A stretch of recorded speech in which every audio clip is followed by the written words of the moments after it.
Welcome to the Hillsdale College Online Courses Podcast. I'm Kyle. And I'm Juan, and we're back with our course on the real American founding, and we're moving on to lecture number 7 today on property rights and economics. Yeah, this is a really eye-opening lecture for me, Juan. I would say historically, economics is my least favorite subject. I always had a hard time with it, grasping it, being able to apply some of those theories and principles that you hear espoused about the way that markets work or big questions about money and government's relationship to that. I always found that very difficult to understand, to dive into, to embrace. But this lecture and the way that Dr. West in particular approaches that helps bring that down to kind of the simple political questions that the founders were trying to answer and how you organize a government to allow as many Americans as possible to live a free and independent life economically. Yeah, Kyle, I think you're right. I think this is a very eye-opening lecture because, before I studied these topics in this course and specifically with Dr. West, I think I used to have also a very simple view of economics that, I believe in the free market, but I didn't understand what the role of the government was in that free market. And I remember Dr. West making a point in class as in, well, first of all, the government needs to set up the market and the rules of the market so that everybody has a level playing field. Then is when you understand, oh, of course, the government has a role to play here. And the founders thought about this, and they thought about it very well. What happens in trade, right? There was a huge discussion about trade recently in our politics of whether trade should be free or if there should be tariffs. And the founders had thought about this, right? Because you need to think about what's best for the political community. And West will bring that up as he discusses this with Dr. Azerrad. Yeah, I think a last place that I found especially interesting is what is the relationship between big corporations and the government? And where is the line where those corporations start to amass a power that becomes a political threat to the freedom of the people? I think that we can relate to that in some very important and urgent ways in terms of what's happened, obviously, in our country over the past 20 years. That's part of this discussion today as well. If you catch the economic bug while taking this course and you want to learn even more, you can go to hillsdale.edu/course and check out one of my favorite courses. That's Economics 101, taught by my former professor here at Hillsdale College, Dr. Gary Wolfram. He'll walk you through the key principles and ideas of microeconomics, and he does a great job of bringing that theory into the real world with examples that you can apply and understand and utilize in your own life in a way that's very intuitive and interesting to learn. So you can go to hillsdale.edu/course and sign up for Economics 101 today. Let's go ahead and jump in right to the lecture with Dr. David Azerrad and Tom West.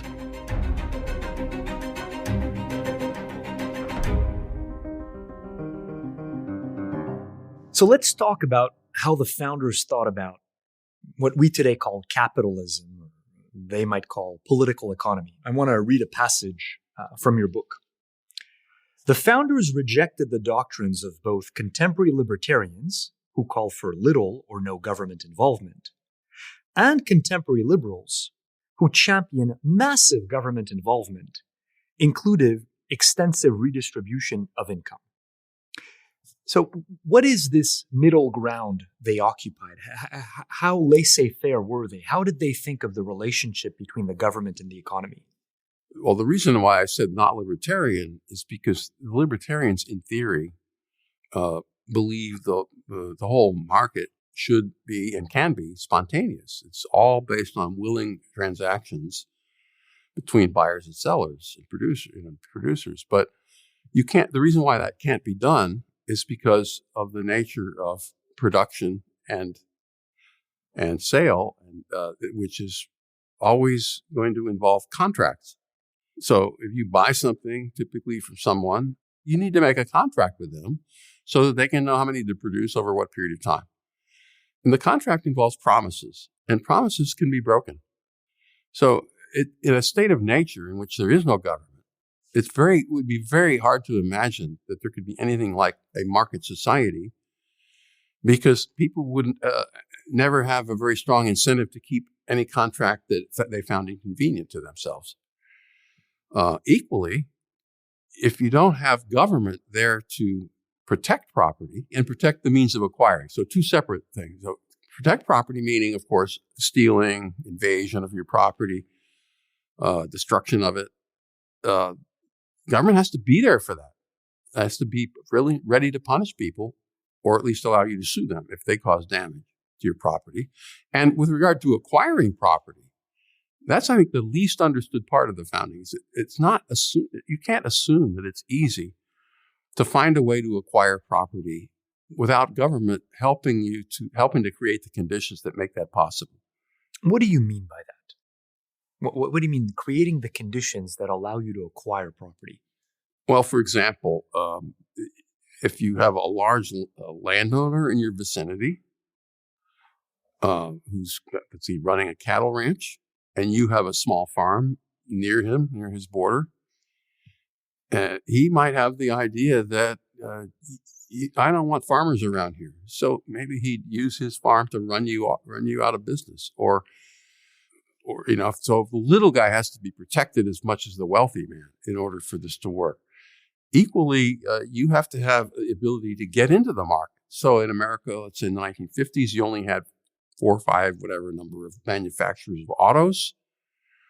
If you wanted to get into that market, that was difficult because the big ones could use their economic power to undercut any potential competition that came along from some new producer. Government needs to be there to prevent big existing landowners or property owners from making it hard for newcomers to come in there and compete. Well, what does this mean? Because aside from this point, pretty much everything you said beforehand, to be fair to libertarians, who are not the ones who are not anarcho-libertarians, would say, we're fine with the government enforcing contracts, protecting property rights. This last one is the first one I think they might raise an eyebrow. So you're saying the founders would have wanted antitrust legislation, that they thought that was a proper power of the state to break up monopolies? Or in my discussion of the actual meaning of property rights, I mentioned as one of the concerns the founders had was accumulations of large amounts of property in the same hands. They were afraid that that kind of economic power would lead to political power, which would then be used to prevent or discourage competition. Example of this would be the power of licensing, of regulation. Now, much of this the libertarians would agree with. The founders would say you need to do something to break that up once it happens, if it accumulates to the point of becoming oppressive. So the progressives and Teddy Roosevelt, the trust busters, were in keeping with the founding? Well, if only they were trust busters. The reality is actually they kind of gave up on that project and became entranced with the idea of allowing for big corporations and then using the power of government to regulate them as if that was going to solve the problem. Brandeis was the guy who wanted to have the trust busting, and it never went very far. This goes back, if you think of the founding, the parallel in the founding was the problem of large landowners wanting to keep the land within the family. So they had this custom, or rather this legal device called entail. He's not allowed to divide it. He's not allowed to sell it or divide it, so that the large accumulation of property can't be broken up. And we had such laws at the time of the founding, but they all disappeared. It's a big problem in the state of Virginia. A lot of the big wealthy landowners were arranging to create entail clauses in their wills to prevent their sons and descendants from breaking up the land. Because they thought, well, that'll be to the honor of the family name and all that, and that was what it was for. What Jefferson and other founders thought was, this is one of those things that government needs to do something about. So even though it is a property right to decide on who you will your property to and on what terms, government couldn't allow certain kinds of wills to take place that would lead to too great an accumulation of wealth in too few hands. Oh, so they actually forbade it? They said you are not allowed to give the entirety of your land to... You can give it, but you can't have entail. You can't force the son in turn. Force the son to not divide or not use his property the way he wants. Yeah. And so we got rid of entail and primogeniture, and you're saying there's a certain parallel. I mean, obviously we don't have that today, but that we have these very large corporations that would need to be broken up according to the... Well, if you think that the accumulation of vast economic power in particular spheres of the economy is a dangerous thing, as they did back then, then you would need to find devices also now to break up these big corporations, especially since in many cases the corporations have gotten big in the first place by using their power over government, their lobbying power, to get government to pass rules and laws that restrict competition and therefore enable them to get even bigger. If there's one part of progressivism that I think was really valuable with respect to economic matters, it was the idea of breaking them up. So in other words, not relying on government regulators to keep the corporation from misbehaving. Because in reality, when you have government regulation of big corporations, the corporations tend to have a huge influence over what the regulatory agency decides to do. Called the over and regulatory over. capture. Exactly. So what has to happen is people have to find ways of breaking this up. But you're saying this is not just a progressive idea, but this is an idea that can be justified in terms of the political economy of the founders. Yeah. Because, of course, what Jefferson and others said at the time was there are some forms of property which we're not going to acknowledge and respect. Such as? That, well, this idea that you have complete control over your will and you can dictate the terms to your successor. Another term they used for that same problem was perpetuities. There's a legal term, perpetuities, meaning something that's set up in such a way that it becomes an enduring corporation even past the life of the original owner, and it becomes a perpetual economic entity. And both Jefferson and Hamilton said, we're not going to have that in America. Those are leftovers from feudal times in the Europe, where it was designed to set it up so that there would be some people in society who would get rich and stay rich.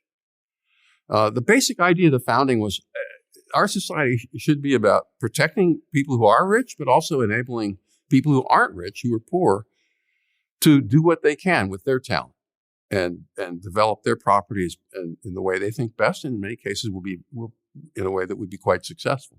The paradoxical way to put it is that there's not just the right to obviously hold the property you have. There's obviously a right to acquire, but there's a right to lose. I mean, it's a strange way to put it, but that fortunes can be made, but others can be lost, and that the government's commitment is not to protecting the existing distribution of property, but the dynamic market conditions that allow fortunes to be made and lost. But I'm hearing, I spend too much time with libertarians. I need to interject here. They would say, but don't you know that the best way to deal with monopolies is markets? And that, we used to have something called Blockbuster. They were a de facto monopoly, and they disappeared because Netflix came along, and that the government should never intervene in that. Leave it to markets to break up the big corporations. What would your, speaking for the founders, respond to that? In a world of abstractions, that would work great.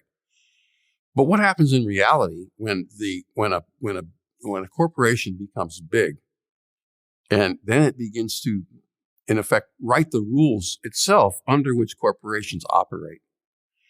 Now, the libertarians, if they were honest, they'd say, well, of course, we're against that. Yeah. But the question is, how do you prevent that?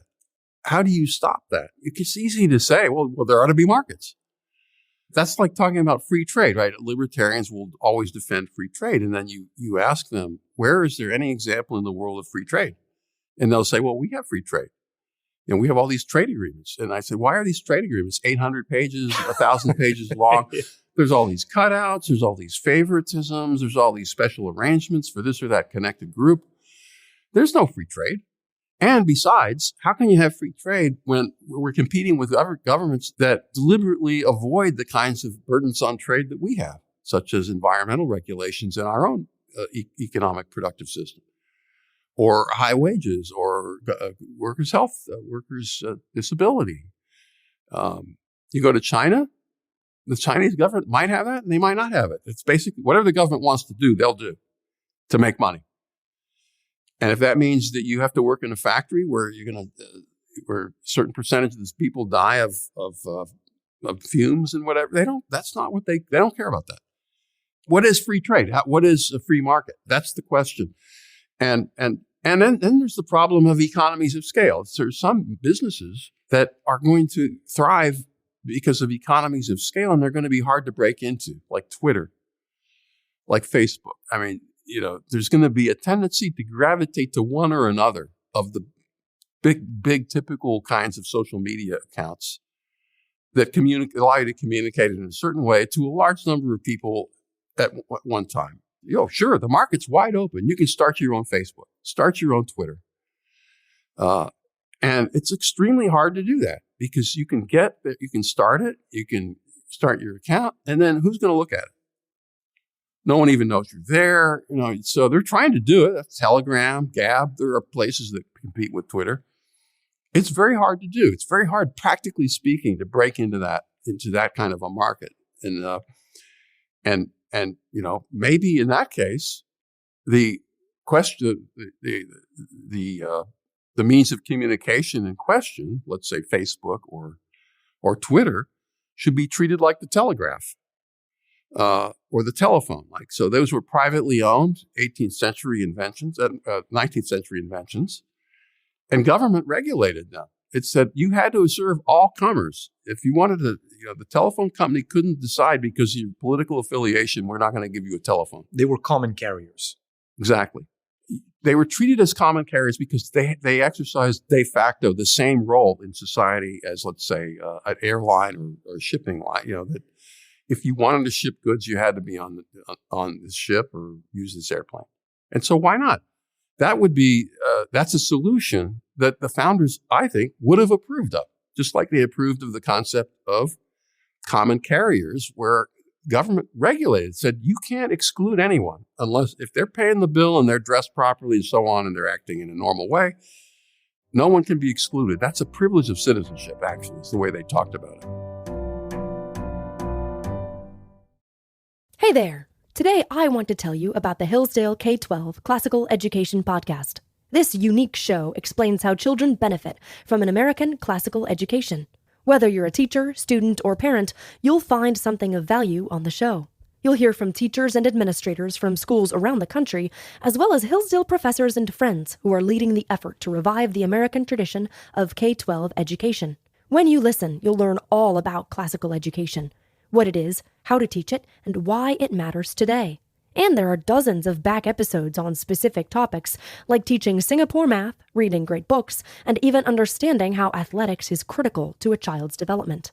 Listen every Monday on podcast.hillsdale.edu. That's podcast.hillsdale.edu or wherever you find your audio.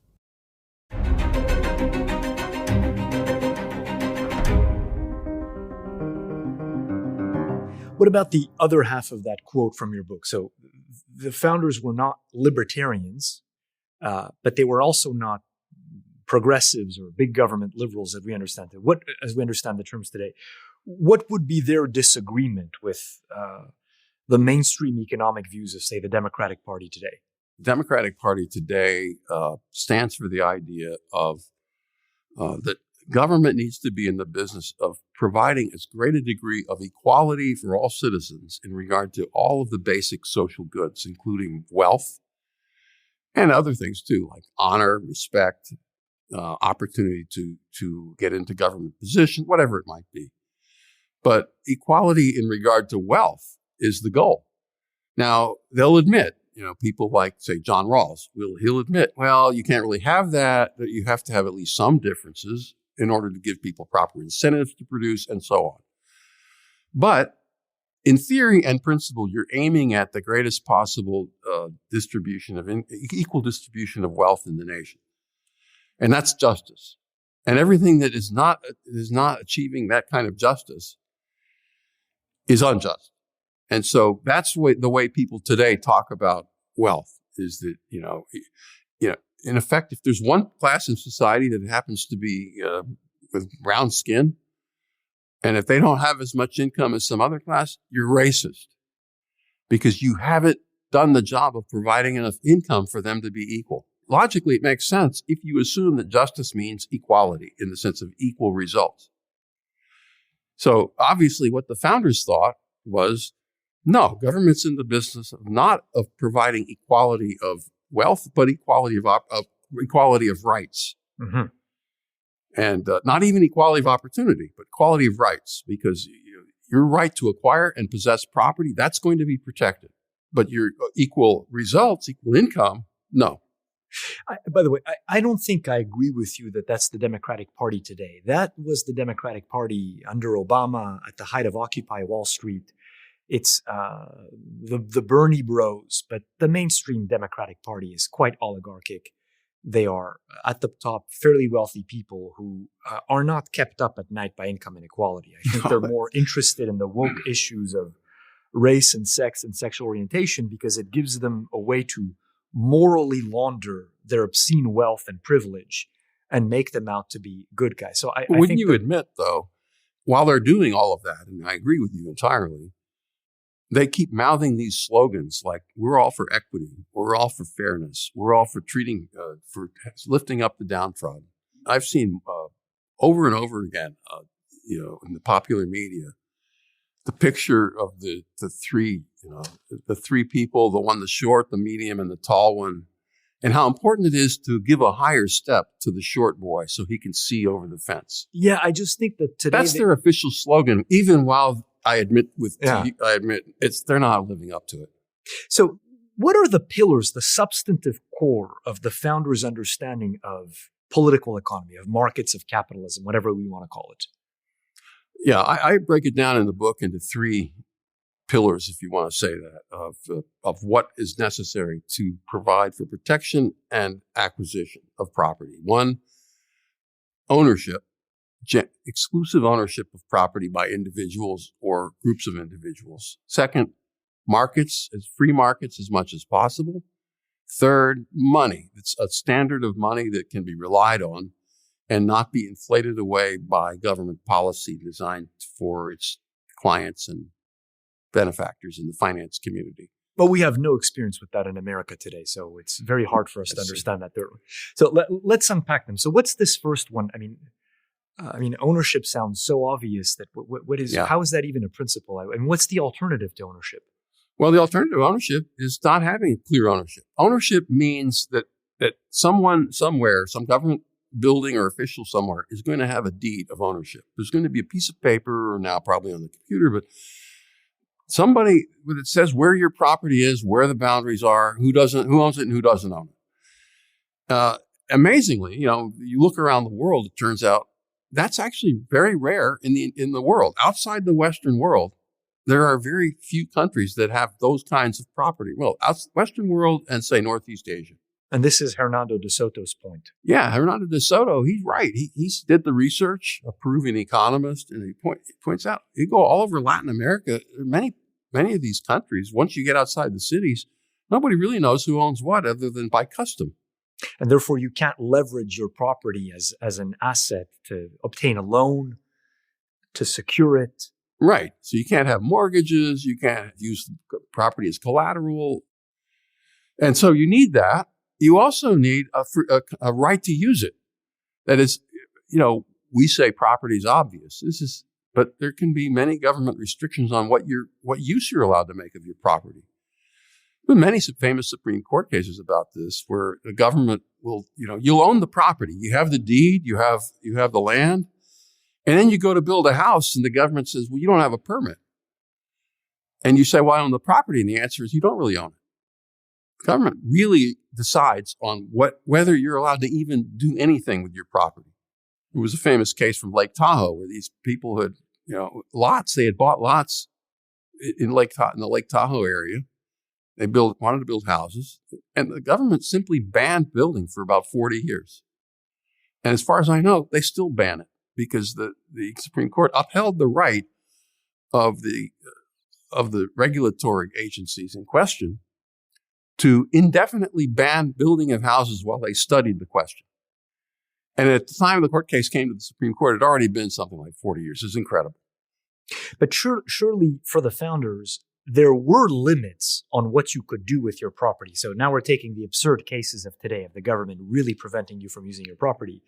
But it wasn't the wild, wild west for the founders. I mean, you couldn't use your property in a way, for example, that was cause a nuisance to the company. I couldn't start slaughtering pigs open up an industrial slaughterhouse in my backyard, right? No, you couldn't do that. But their criterion was injury, just like everything else, right? Always protect your right. How do we secure these rights? How do we prevent other people's property from being injured by the way you use your property? So, like if you dump industrial waste on your property, it gets into the water table, you can be sued. The older view was you can be sued for any use of your property that harms that of others, polluting the water or the case you make, creating a stink in the community if you're running a pig farm, too much noise. Like I'm trying to live in a neighborhood where everyone else around here has a house and suddenly somebody comes in there and builds a factory that's making immense noise. Well, that was regarded as the kind of thing you could sue over. So they would deal with all of this through torts rather than regulations? Both. Okay, so they would not be opposed in theory to zoning laws, for example, saying this is a residential area, this is an industrial one. In effect, they had zoning laws in the way that the tort system worked, right? You could, if it was an area of the city where there were already other factories, you couldn't sue somebody for creating a factory that made the same amount of noise as the other ones. Understood. If it's a residential neighborhood with the expectation, it's different. But yeah, zoning law is sort of a controversial area. That was, whether actually they can limit in detail, but it was basically in the spirit of the older understanding. But also they had regulations. Like there were some things like you had to get a permit to carry dynamite down city streets in Chicago. Well, sounds reasonable. Their thought was if it's obvious, it's an obvious real danger, then the city has a kind of responsibility to at least see under what conditions it's transported. The problem with that line of reasoning, as many of my students have pointed out over the years, isn't that the slippery slope, Dr. West? The minute you allow them to regulate transportation of dynamite, doesn't that mean they can regulate every little detail of what's in your cereal box?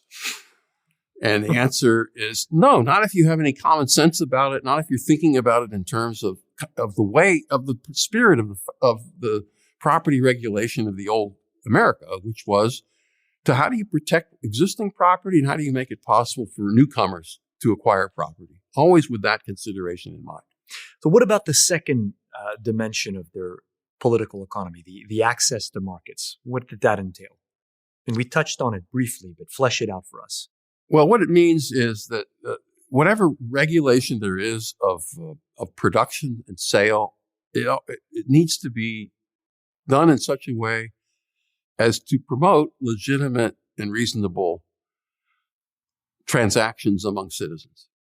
And so, using the power of regulation to minimally interfere with that. So that would mean, for example, to make clear what exactly constitutes a contract. So, for example, let's say you're going to sell your car to somebody. Is it a contract if you just tell them in a casual conversation, "Oh, I'd sell that thing in a heartbeat for $400." Can that guy take you to court and get the car for $400? Well, that's a question that should be resolved legally and set up, so that everyone knows what's a real contract or not. So in other words, to facilitate genuine deals that are made between people and to prevent allegations of deals that aren't real. The same with regard to dangerous products. So if a product is dangerous, that can be regulated in commerce, but it has to be shown to be really dangerous. It can't just be, well, government experts have told us that such and such is dangerous. Government experts have told us during COVID that if you sing in church out loud, that will spread COVID. I looked into that. That was all based on just political officials bloviating. There wasn't any evidence for that. In the older America, if a citizen had been told that and had been told by a government, the court would have said, "What's your evidence for that?" Regulation used to be viewed as something that the government had to be able to show the reasonableness of. Whereas now we have this idea, the administrative state consists of neutral experts. We can trust them with our very lives. Let's just defer to them in everything. That's what we were told during COVID.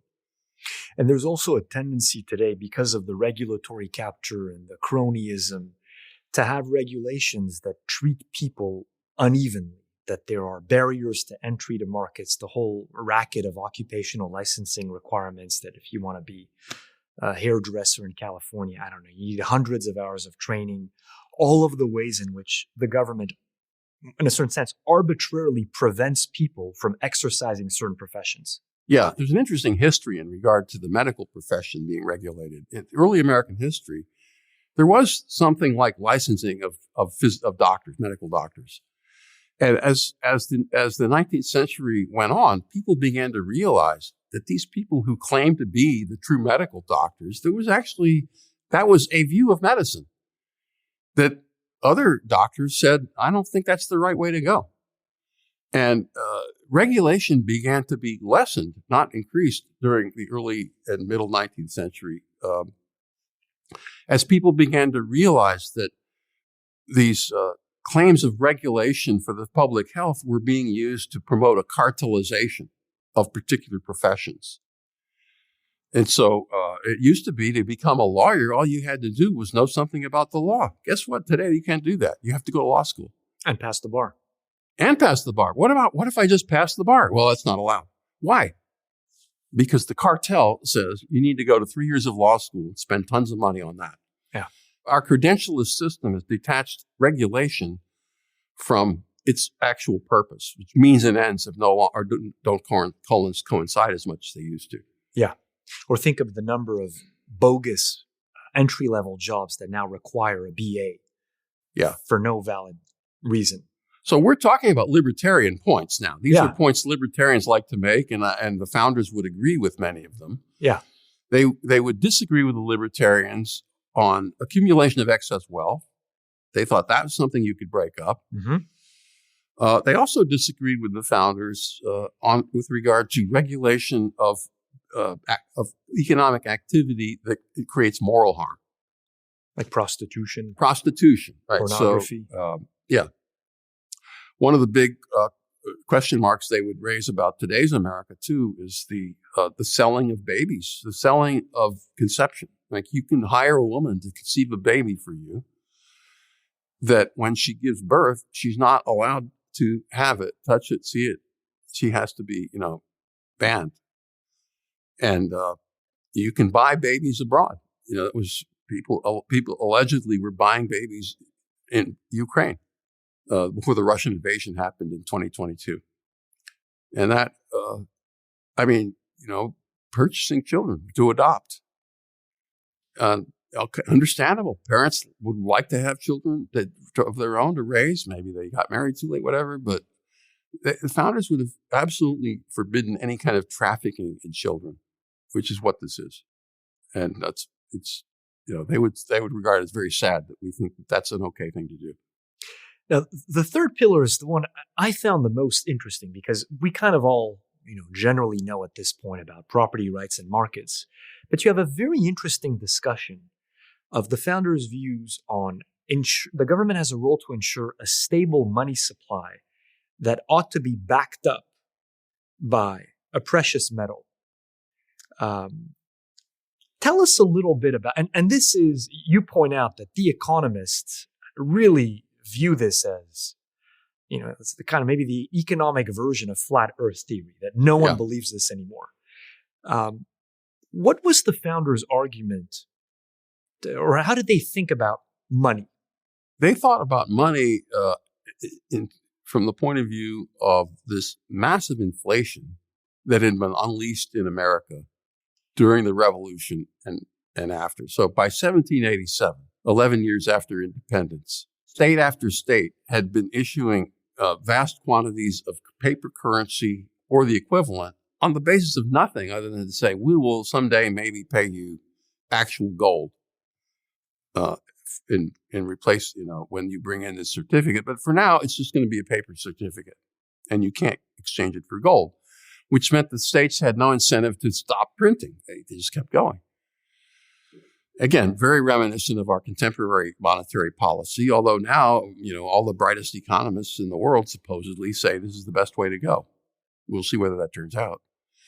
But going back to the founding, they thought the only way to remedy that problem is to define money as some kind of thing you can't easily make up. Of course, you can mine gold and silver, but it has a fixed quantity at any given time in the world. And they thought that's what money should be. And so that's why in the Constitution, only gold and silver coin count as money to pay debts to in the United States. You could have paper currencies, but it has to be backed up by gold. The paper currency is not issued by the Fed. So the older view was the federal government can't issue paper currency, but it can issue bonds. Like it could say, we'll lend, if you lend us some money, we'll pay you back in gold in X number of years. That they could do. And they also allowed the states to regulate banks. The states were not allowed to issue their own paper currency, but the state banks, who were privately owned, were allowed to. And so you had state banks would be issuing private currency. Today, that would be regarded as economic chaos. So we had different currencies in different states at the time of the founding? Yeah, you had, like each bank, it could issue its own currency. This is a note payable at the such and such bank of Massachusetts, and you can come in and collect anytime. You can collect the gold collect or silver. Gold, yeah, collect gold or But silver. what happens so I take it if you're traveling to South Carolina, you can't take that banknote with you. Right. And that was part of the reason why it was thought that it would be good to have a Bank of the United States with branches in various states. It would be a place where you could get banknotes transferred from different places to others. The big thing from the point of view of the founders was give people an ability to know what they're getting when they exchange goods and services with other people, to know the value of this supposed medium of exchange that they can count on, that can't suddenly lose its value because of some activity of a government official. And the system actually worked pretty well. The big evidence for this is the fact that the United States, between the time of Andrew Jackson, who vetoed the renewal of the national bank, and the time of the Federal Reserve, which was right around 1913, the U.S. had no national bank during that entire period. Banking was all private. And yet, the United States, between those years, so 1830-something and 1913, became the biggest industrial power in the world. What magic could make that happen without a national bank? Well, I think that about wraps it up for our discussion of political economy.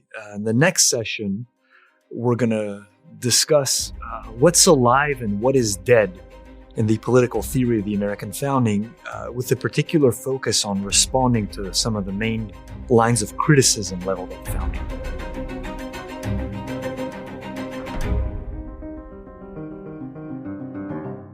Thank you for listening to this episode of the Hillsdale Online Courses podcast. If you want to continue learning about America's founding or other topics, please visit hillsdale.edu/course. There you can find over 40 free online courses, including American Citizenship and Its Decline with Victor Davis Hanson, Ancient Christianity, The Rise and Fall of the Roman Republic, and many more. The courses include additional readings, study guides, fully produced videos, and you can chat with your fellow students on a dedicated forum. Upon completing a course, you will also get a certificate. All our courses are free because we believe that a virtuous citizen is the best defense for liberty. So pursue the education necessary for freedom and happiness at hillsdale.edu/course today. That's hillsdale.edu/course. Thank you for listening.